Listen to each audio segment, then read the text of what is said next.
Las importancias de conocer las leyes con respecto al patrón son amplias y se tienen que tomar en cuenta la Ley Federal del Trabajo, considerando los derechos y obligaciones de sus trabajadores para evitar irrumpir las leyes y por ende sanciones. A continuación, señalaremos algunas obligaciones que la Ley Federal del Trabajo le impone al patrón en el artículo 132 de la ley citada. Primero, cumplir las disposiciones de las normas de trabajo aplicables a sus empresas o establecimientos. Segundo, pagar a los trabajadores los salarios e indemnizaciones, de conformidad con las normas vigentes en la empresa o establecimiento. Tercero, proporcionar oportunamente a los trabajadores los útiles, instrumentos y materiales necesarios para la ejecución del trabajo, debiendo darlos de buena calidad, en buen estado y reponerlos tan luego como dejen de ser eficientes.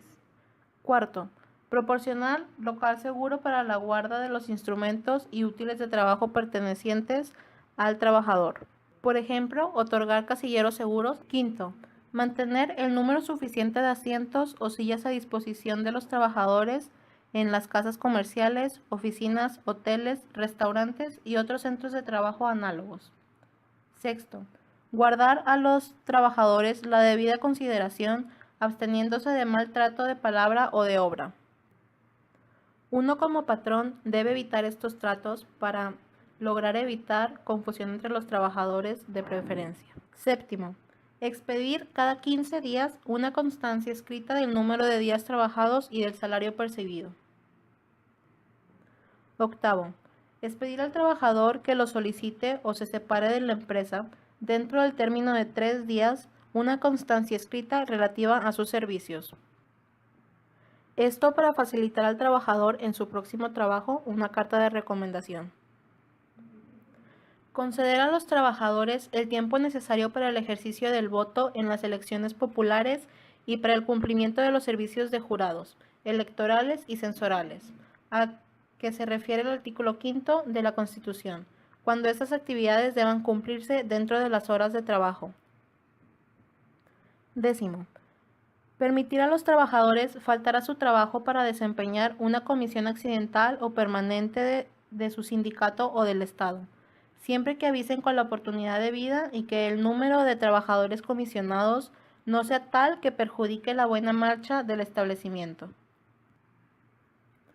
El tiempo perdido podrá descontarse al trabajador a no ser que lo compense con un tiempo igual de trabajo efectivo, aunque esto en el ejercicio no es muy común, ya que el trabajador puede no estar conforme con esto y provocar un pleito o problema con el sindicato.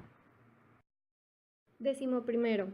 Poner en conocimiento del sindicato titular del contrato colectivo y de los trabajadores de la categoría inmediata inferior los puestos de nueva creación, las vacantes definitivas y las temporales que deben cubrirse. 12. Establecer y sostener las escuelas de conformidad con lo que dispongan las leyes y la Secretaría de Educación Pública. 13. Colaborar con las autoridades del trabajo y de educación de conformidad con las leyes y reglamentos a fin de lograr la alfabetización de los trabajadores. 14. Hacer por su cuenta, cuando empleen más de 100 y menos de 1000 trabajadores, los gastos indispensables para sostener en forma decorosa los estudios técnicos, industriales o prácticos en centros especiales, nacionales o extranjeros de uno de sus trabajadores o de uno de los hijos de estos. 15. Proporcionar capacitación y adiestramiento a sus trabajadores. 16. Instalar y operar las fábricas, talleres, oficinas, locales y demás lugares en que deban ejecutarse las labores de acuerdo con las disposiciones establecidas en el reglamento y las normas oficiales mexicanas en materia de seguridad, salud y medio ambiente de trabajo, a efecto de prevenir accidentes y enfermedades laborales. Asimismo, deberán adoptar las medidas preventivas y correctivas que determine la autoridad laboral. Contar en los centros de trabajo que tengan más de 50 trabajadores con instalaciones adecuadas para el acceso y desarrollo de actividades de las personas con discapacidad. 17. Cumplir el reglamento y las normas oficiales mexicanas en materia de seguridad, salud y medio ambiente de trabajo, así como disponer en todo tiempo de los medicamentos y materiales de curación indispensables para prestar oportuna y eficazmente los primeros auxilios. 18.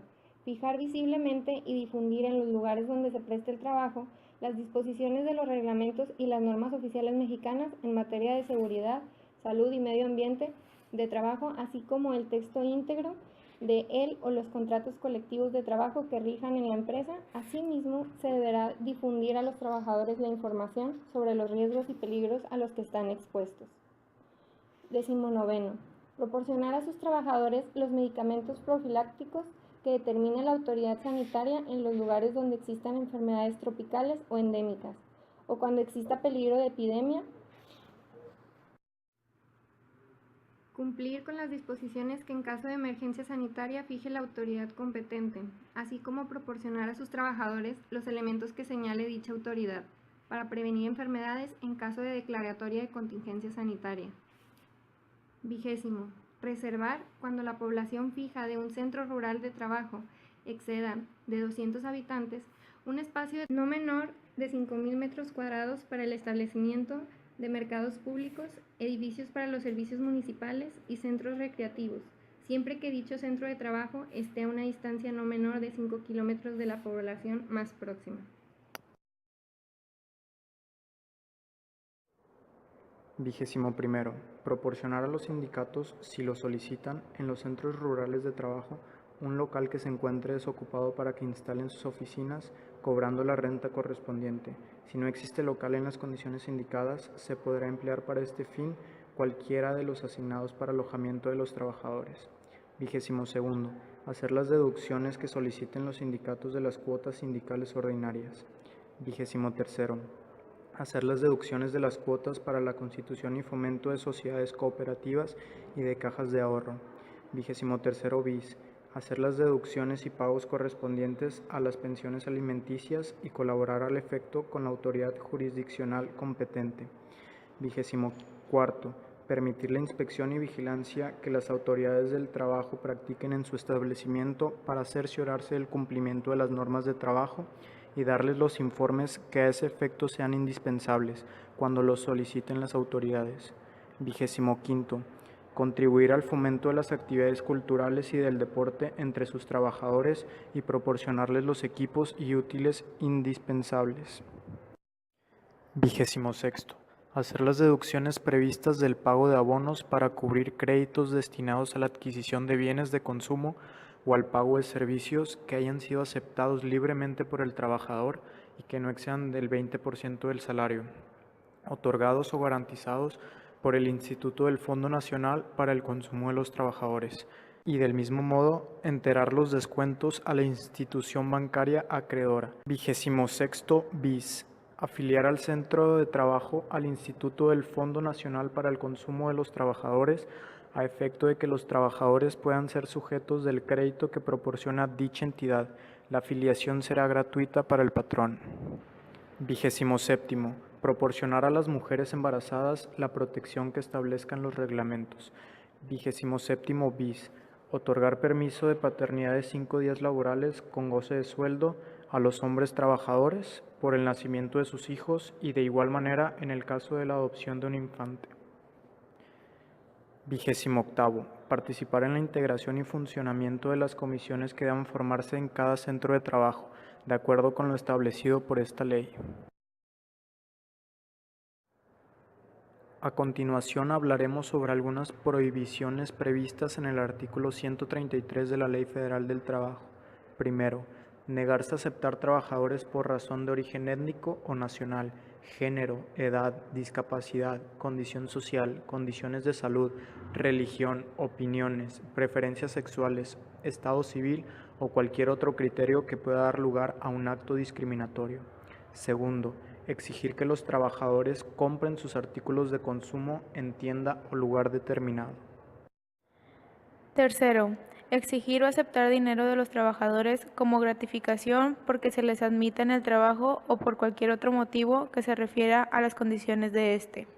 Cuarto, obligar a los trabajadores por coacción o por cualquier otro medio a afiliarse o retirarse del sindicato o agrupación a que pertenezcan o a que voten por determinada candidatura. Quinto, intervenir en cualquier forma de régimen interno del sindicato, impedir su formación o el desarrollo de actividad sindical mediante represalias implícitas o explícitas contra los trabajadores. Sexto, hacer o autorizar colectas o suscripciones en los establecimientos y lugares de trabajo. Séptimo, ejecutar cualquier acto que restrinja a los trabajadores los derechos que les otorga las leyes. Octavo, hacer propaganda política o religiosa dentro del establecimiento. Noveno, emplear el sistema de poner en el índice a los trabajadores que se separen o sean separados de trabajo para que no se les vuelva a dar ocupación. Décimo, portar armas en el interior de los establecimientos ubicados dentro de las poblaciones. Onceavo, presentarse en los establecimientos en estado de embriaguez o bajo la influencia de un narcótico o droga enervante. Doceavo, realizar actos de hostigamiento y o acoso sexual contra cualquier persona en el lugar de trabajo. 13. Permitir o tolerar actos de hostigamiento y o acoso sexual en el centro de trabajo. 14. Exigir la prestación de certificados médicos de no embarazo para el ingreso, permanencia o ascenso en el empleo. Y por último, el 15. Establece que está prohibido despedir a una trabajadora o coaccionarla directa o indirectamente para que renuncie por estar embarazada, por cambio de estado civil o por tener el cuidado de hijos menores. Las sanciones que pueden imponer al patrón que omita las anteriores obligaciones y prohibiciones se encuentran previstas en los artículos 994, 995 y 1004-A, que a la letra dicen: se impondrá multa por el equivalente a, primero, de 500 a 250 veces el salario mínimo general al patrón que no cumpla las disposiciones contenidas en los artículos 61, 69, 76 y 77, que hablan de las jornadas laborales y los días de descanso. Segundo, de 250 a 5.000 veces el salario mínimo general al patrón que no cumpla las obligaciones que le impone el capítulo relativo a la participación de los trabajadores en las utilidades de las empresas. Tercero, de 50 a 1.500 veces el salario mínimo general al patrón que no cumpla las obligaciones señaladas en el artículo 132, fracciones 4, que hablan acerca de los recibos de nómina, cartas de recomendación, etc. Cuarto, de 250 a 5.000 veces el salario mínimo general al patrón que no cumpla con lo dispuesto por la fracción 25 del artículo 132. Quinto, de 250 a 5.000 veces el salario mínimo general al patrón que no observe en la instalación de sus establecimientos las normas de seguridad e higiene o las medidas que fijen las leyes para prevenir los riesgos de trabajo. Sexto, de 250 a 5.000 veces el salario mínimo general al patrón que cometa cualquier acto o conducta discriminatoria en el centro de trabajo o que tolere o permita actos de acoso u hostigamiento sexual en contra de los trabajadores. Séptimo, de 250 a 2.500 veces el salario mínimo general al patrón que viole las prohibiciones contenidas en el artículo 133, fracciones 2, 4, 5, 6 y 7. En el artículo 955, al patrón que viole las prohibiciones y las normas que rigen el trabajo de las mujeres y de los menores se le impondrá una multa equivalente de 50 a 2.500 veces el salario mínimo general. Por último, en el artículo 1004-A, al patrón que no permita la inspección y vigilancia que las autoridades del trabajo practiquen en su establecimiento se le aplicará una multa de 250 a 5.000 veces el salario mínimo general.